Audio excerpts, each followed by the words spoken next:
बाली और सुग्रीव को ब्रह्मा जी की संतान माना गया है। बाली को ये वरदान था कि जो भी युद्ध के लिए उसके सामने आएगा उसकी आधी ताकत बाली में समा जाएगी। इसी वरदान के दम पर बाली ने बड़े बड़े योद्धाओं को धूल चटाई, यहाँ तक कि रावण को भी अपनी पूंछ में बांध कर 6 महीना तक धरती का चक्कर लगाता रहा था। बहरहाल अपनी ताकत के नशे में चूर बाली यहाँ वहाँ लोगों को चुनौती देता रहता था। एक दिन ऐसे ही वो वन में चिल्ला रहा था कि कौन है जो मुझे हरा सकता है। किसी ने माँ का दूध पिया है जो मुझसे मुकाबला करे। हनुमान जी उसी वन में तपस्या कर रहे थे और अपने आराध्य भगवान राम के नाम का जप कर रहे थे। बाली के चिल्लाने से उनकी तपस्या में खलल पड़ा। उन्होंने बाली से कहा, वानर राज, आप अति बलशाली है, आपको कोई नहीं हरा सकता, लेकिन आप इस तरह चिल्ला क्यों रहे हैं। इस पर बाली भटक गया। उसने हनुमान यहाँ तक कि राम तक को चुनौती दे दी।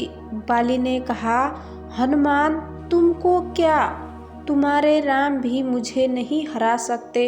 है दम तो बुला ले अपने राम को। राम का मजाक उड़ता देख हनुमान को गुस्सा आ गया है और उन्होंने बाली की चुनौती स्वीकार कर ली। तय हुआ कि अगले दिन सूर्योदय होते ही दोनों के बीच दंगल होगा। अगले दिन हनुमान तैयार होकर दंगल के लिए निकली ही रहे थे कि ब्रह्मा जी प्रकट हुए। उन्होंने हनुमान को समझाने की कोशिश की कि वो बाली की चुनौती स्वीकार ना करे। इस पर हनुमान ने कहा, प्रभु, बाली जब मुझे ललकार रहा था तब तक तो ठीक था, लेकिन उसने भगवान राम को भी चुनौती दे दी है, इसलिए मैं उसे सबक सिखाऊंगा।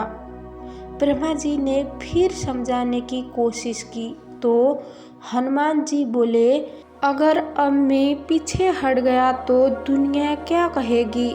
इस पर ब्रह्मा जी ने कहा, ठीक है, आप दंगा करने के लिए जाओ, लेकिन अपनी शक्ति का 10वां हिस्सा ही लेकर जाओ। शेष अपने आराध्य के चरण में समर्पित कर दो।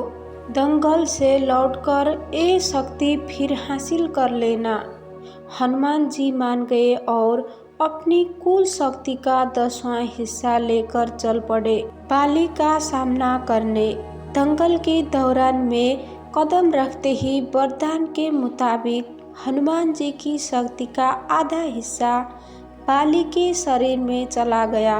इससे बाली के शरीर में जबरदस्त हलचल शुरू हो गई। उसे लगा जैसे ताकत का कोई समंदर शरीर में हिलोरे ले रहा हो। चंद पलों में बाली को लगा मानो उसके शरीर की नसें फट जाएगी और रक्त बाहर निकलने लगेगा।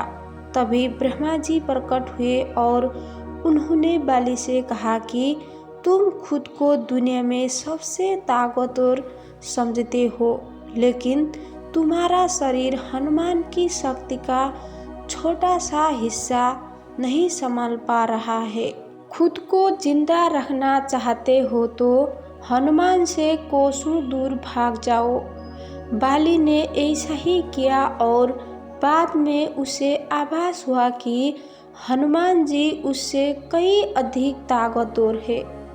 उसने हनुमान जी को दंडवत प्रणाम किया और बोला, यथाह बल होते हुए भी हनुमान जी शांत रहते हैं और राम भजन गाते रहते हैं, और एक मैं हूँ जो उनके एक बल के बराबर भी नहीं हूँ और उनको ललकार रहा था। यदि आपको ये वीडियो पसंद आया तो वीडियो को लाइक करें, शेयर करें और भी ऐसी वीडियो देखने के लिए हमारे चैनल को सब्सक्राइब करना ना भूलें।